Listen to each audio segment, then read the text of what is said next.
नमस्कार दोस्तों, स्वागत है आप लोग का हमारे शेयर मार्केट के 12th वीडियो में।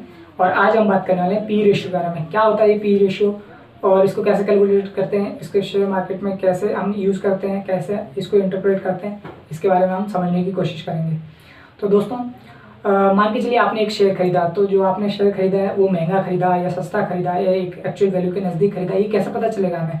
तो ये जो है हमें पता चलता है पी रेशियो के माध्यम से, ठीक है।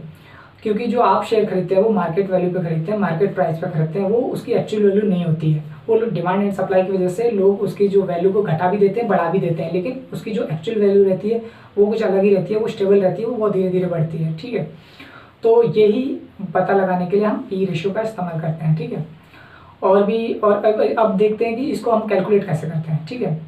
तो दोस्तों पी रेशियो जो वो कैलकुलेट होता है प्राइस पर share divide by EPS. EPS यानी कि earning per share. Earning per share कैसे कैलकुलेट किया जाता है? जो एनुअल अर्निंग होती है उसको divide by total number of shares करते हैं, ठीक है। तो आपको ईपीएस मिल जाता है। और ये आपको जब वेबसाइट पे जाके देखोगे तो कंपनी के स्टॉक की, तो वहाँ पर आपको हर एक डिटेल अवेलेबल रहेगी, ठीक है। तो आप प्राइस को, स्टॉक के जो प्राइस है उसको डिवाइड कीजिए उसके ईपीएस से, तो आपको पी रेशियो मिल जाएगा। फॉर एन एग्जांपल मान के चलिए कोई स्टॉक है जिसका प्राइस है 200, ठीक है। कोई शेयर है उसका 200 प्राइस है, मार्केट प्राइस, और उसका जो ईपीएस है वो है 10।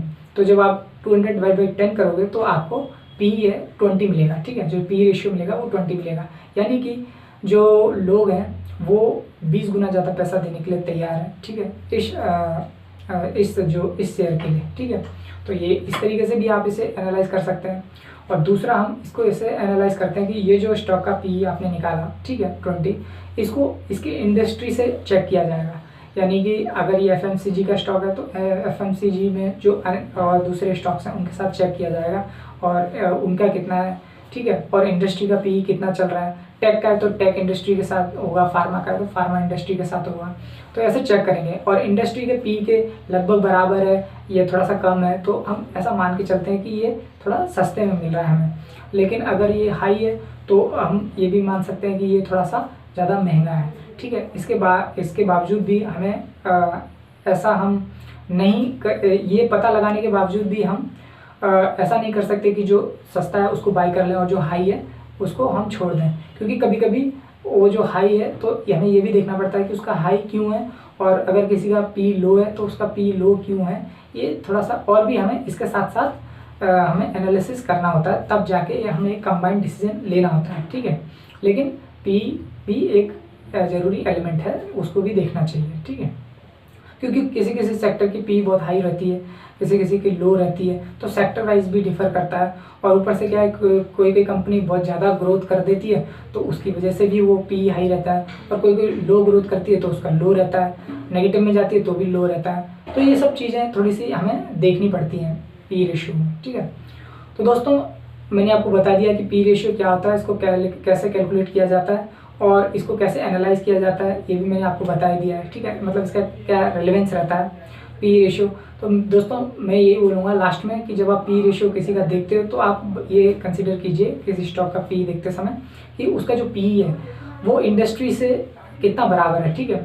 और अगर वो ज़्यादा हाई है तो वो हाई क्यों है, और लो है तो लो क्यों है, ठीक है। इस तरीके से देखिए उसका स्टॉक का फ्यूचरिस्टिक अप्रोच देखिए, मतलब आगे उसका क्या भविष्य है, ठीक है। क्योंकि कभी कभी कोई सेक्टर में क्या होता है कि वो कभी काम ज़्यादा हो जाता है तो फिर कभी अगले साल नहीं भी हो सकता है ना, तो उसमें बहुत फ्लक्चुएशंस रहते हैं, एक कंटिन्यूटी, एक कंसिस्टेंसी नहीं रहती है। तो आपको इंडस्ट्री और सेक्टर इस पर भी थोड़ा सा देखना है, ठीक है। और आप जो है अगर एफएमसीजी का स्टॉक ले रहे हो तो उसको एफएमसीजी के साथ ही उसको कंपेयर करें, ठीक है। उसको किसी टेक्निकल सॉफ्टवेयर या फार्मा इस तरीके से उसमें ना जाएं।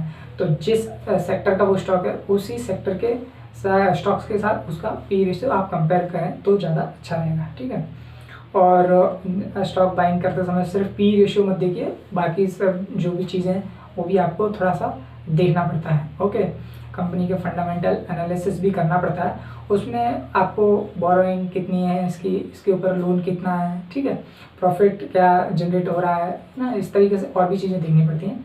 लेकिन फिलहाल के इस वीडियो में आपको पी रेशियो समझ में आया होगा, ऐसी मैं उम्मीद करता हूँ, ठीक है दोस्तों। और भी अगर कुछ इसमें रह गया होगा तो मैं उसको अगले वीडियो में कवर कर दूंगा। और अगर आप डीमैट अकाउंट खुलवाना चाहते हो तो डिस्क्रिप्शन में लिंक दी गई है, आप डीमेट अकाउंट ओपन कर सकते हो, ठीक है। और यदि कोई ओपन कर रहा है तो कमेंट में आप मुझे बता सकते हो ताकि मुझे भी पता चले, ठीक है। और आज के लिए दोस्तों इतना ही। मैं मिलता हूँ आपसे अगली वीडियो में, तब तक के लिए आप खुश रहिए, स्वस्थ रहिए एंड ग्रो विथ